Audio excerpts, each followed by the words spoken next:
tell you what I need. Right, yeah. I really need China.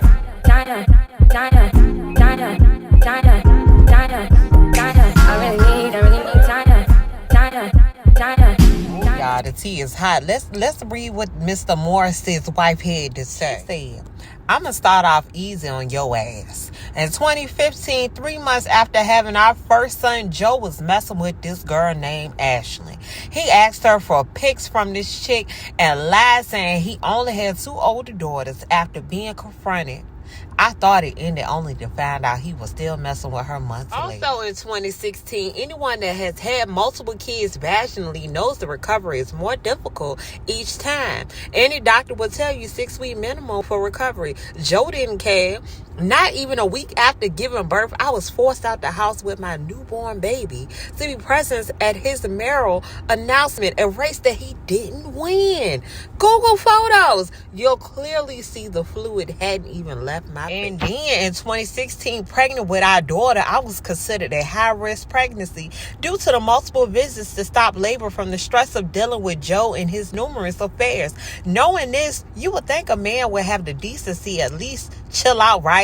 Nope. Again, in 2016, 2 weeks before our wedding, he literally handed me his phone open to a text from a girl named Ashley that worked at the Walgreens down the street from my house, asking her for new photos. My stupid ass still married him anyway. Why? I didn't have my family.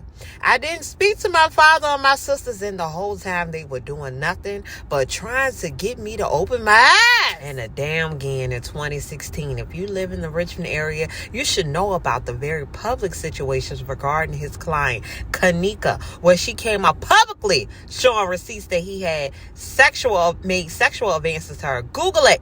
And again, I was stupid and stayed. Mind you, she came out months later, and this situation happens weeks before I gave birth to my daughter. I didn't find out what he said to her until everybody else did. To top it off, baby, I was at my baby's Halloween parade during this time. Close people know I was dealing with depression and was heavily medicated. As I was watching my kids passing the parade, Joe calls me and only says, I just want to let you know before anyone else does, there is a client that is going to come off stage and I tried to have sex with her. And he hung up. I never got an apology.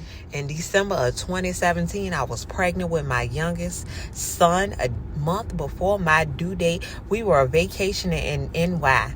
Joe was acting weird the whole way up. I happened to walk in on him having a conversation with John, a former cop, asking him if him or someone could contact this girl about trying to extort him. I later went through his phone and saw the text from Coronaccia.